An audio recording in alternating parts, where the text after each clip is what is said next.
చలి చల్లగా జారుకుంది. ఎండాకాలం ఎదురుగా వస్తోంది. ఫిబ్రవరి దాటకముందే ఫ్యాన్ లేకుండా ఉండలేని పరిస్థితి.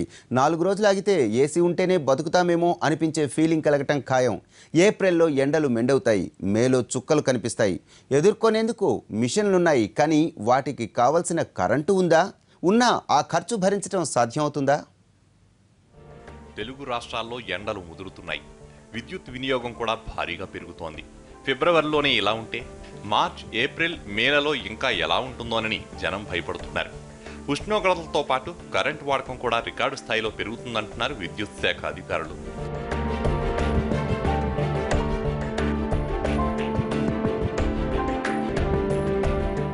ఆంధ్రప్రదేశ్లో 35, తెలంగాణలో 37 డిగ్రీల వరకు ఉష్ణోగ్రతలు నమోదవుతున్నాయి.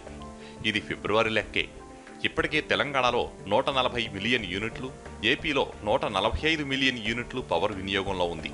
ప్రస్తుతానికి కోతలు లేవు, గానీ మున్ముందు ఏం జరుగుతుందో చెప్పలేని పరిస్థితి.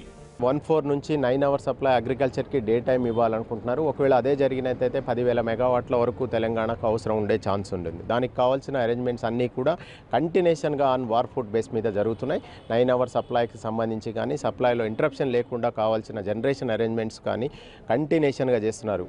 ఈసారి ఎల్నినో ప్రభావంతో ఎండల తీవ్రత ఎక్కువగా ఉండే అవకాశం ఉందని వాతావరణ శాఖ చెబుతోంది. ఇప్పుడే 24 గంటలు ఫ్యాన్లు, ఏసీలు వాడాల్సిన పరిస్థితి ఉంది. ఏప్రిల్, మేలలో ఎలాగుంటుందోనని ఆందోళన చెందుతున్నారు. సడన్గా ఏసీ వేసుకోవడం, ఫ్యాన్ వేసుకోవడం, ఈ ఎలక్ట్రికల్ కన్జంప్షన్ కూడా ఎక్కువైపోయింది. ఇది ఎందుకు ఇలా అవుతోంది అనేది అంటే వాతావరణ కాలుష్యం వల్ల ఇలాంటివన్నీ వస్తున్నాయి అనిపిస్తుంది. ఏపీ, తెలంగాణలో కోతలు లేకుండా కరెంట్ ఇచ్చేందుకు ప్లాన్లు సిద్ధం చేస్తున్నాయి 2 రాష్ట్ర ప్రభుత్వాలు. అయితే కొరత లేకపోయినా బిల్లుల మోత మోగడం మాత్రం ఖాయమంటున్నారు అధికారులు. వినియోగించుకునే యూనిట్లు పెరిగిన కొద్దీ బిల్లులు పెరుగుతాయి కాబట్టి ఈ 3 నెలలు విద్యుత్ బిల్లుల మోత తప్పదంటున్నారు అధికారులు.